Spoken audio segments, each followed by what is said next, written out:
Praise the Lord.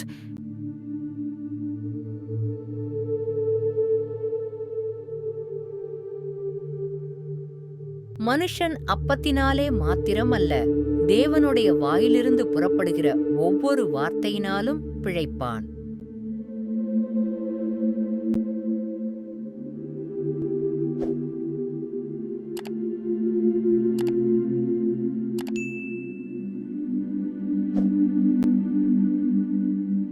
சங்கீதங்களை படிப்பது உற்சாகத்தையும் ஊக்கத்தையும் தருகிறது. வாழ்க்கையில் நாம் அனுபவிக்கும் ஒவ்வொரு உணர்ச்சியையும் உள்ளடக்குவதாக சங்கீதம் உள்ளது. நீங்கள் மகிழ்ச்சியாக இருந்தாலும், சோகமாக இருந்தாலும், காயமாக இருந்தாலும், மனம் உடைந்தவராக இருந்தாலும், நன்றியுள்ளவராக இருந்தாலும் அல்லது நோய்வாய்ப்பட்டவராக இருந்தாலும், உங்கள் ஆழ்ந்த உணர்வுகளையும் உணர்ச்சிகளையும் கர்த்தரிடம் வெளிப்படுத்த உதவுவது சங்கீதமே ஆகும்.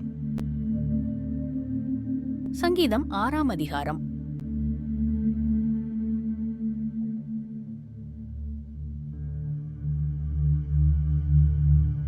சங்கீதம் 6இல் தாவீது மிகவும் தனிமையாக இருப்பதை உணர்ந்ததுடன் மகிழ்ச்சியாகவும் இருக்கவில்லை.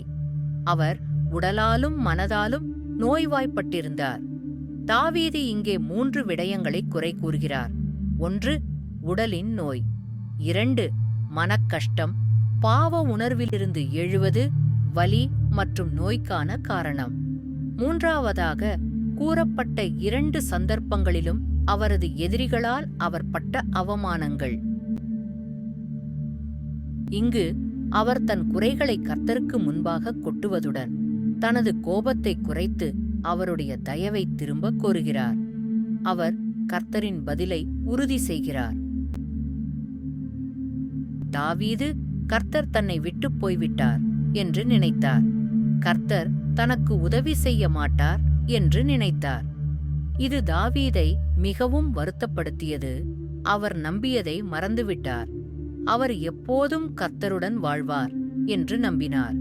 ஆனால் தாவீது ஆண்டவரே திரும்பி வாரும் என்று தொடர்ந்து ஜெபித்தார். ஒருநாள் கர்த்தர் தாவீதுக்கு பதிலளித்தார். பின்னர் தாவீது கெட்ட மனிதர்களை போகச் சொன்னார். இந்த மனிதர்கள் தாவீதை காயப்படுத்த விரும்பினர். கர்த்தர் சொல்வதை கேட்க மாட்டார் என்று அவர்கள் தாவீதுக்கிடம் சொல்லியிருக்கலாம். ஆனால் கர்த்தர் கேட்டார். கர்த்தர் தாவீதை நன்றாக உணரச் செய்தார். சில சமயங்களில் தாவீது உணர்ந்ததைப் போல நாமும் உணர்கிறோம். கர்த்தர் நம்மை விட்டுப் போய்விட்டார் என்று நினைக்கிறோம். தாவீது ஒவ்வொரு இரவும் அழுதான் என்று 6ஆம் வசனம் கூறுகிறது. 3ஆம் வசனத்தில் தாவீது எதுவரைக்கும் எனக் கேட்கிறார். ஒரு இரவில் கர்த்தர் தாவீதுக்கு பதிலளித்தது போல் நமக்கும் பதிலளிப்பார். நாமும் கர்த்தர் எனக்கு செவிசாய்த்தார், கர்த்தர் எப்பொழுதும் என்னுடன் இருப்பார், கர்த்தர் என் மீது கோபப்படவில்லை, கர்த்தர் என்னை நேசிக்கிறார் என கூறுவோம். இச்சங்கீதத்தை வாசிப்போம்.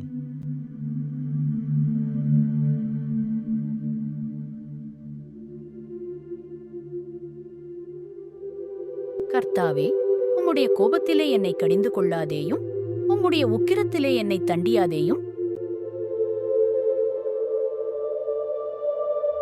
என் மேல் இரக்கமாயிரும் கர்த்தாவே, நான் பெலனற்று போனேன். என்னை குணமாக்கும் கர்த்தாவே, என் எலும்புகள் நடுங்குகிறது. என் ஆத்துமா மிகவும் வியாகுலப்படுகிறது. கர்த்தாவே, எதுவரைக்கும் இரங்காதிருப்பீர்?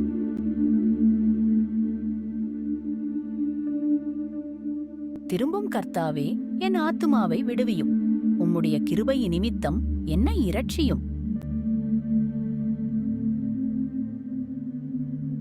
மரணத்தில் உம்மை நினைவு கூர்வதில்லை. பாதாளத்தில் உம்மை துதிப்பவன் யார்?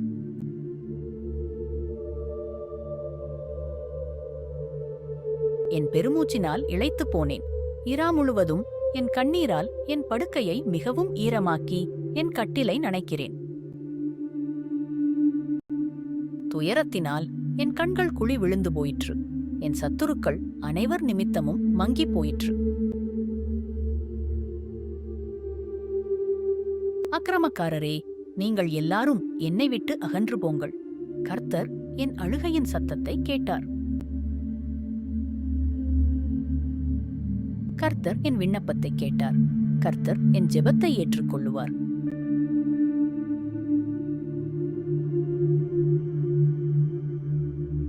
என் பகைஞர் எல்லாரும் வெட்கி மிகவும் கலங்கிப் போவார்கள். அவர்கள் பின்னாக திரும்பிச் சடிதியிலே வெட்கப்படுவார்கள். நாம் செய்ய வேண்டியவை: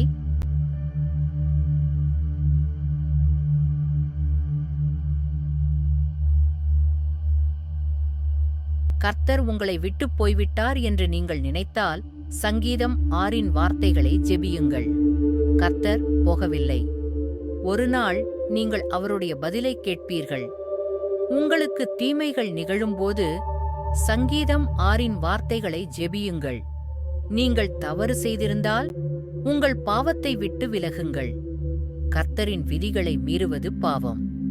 உங்களை மன்னிக்கும்படி கர்த்தரிடம் கேளுங்கள். நீங்கள் தவறு செய்யவில்லை என்றால் உங்களை பலப்படுத்தும்படி கர்த்தரிடம் கேளுங்கள்.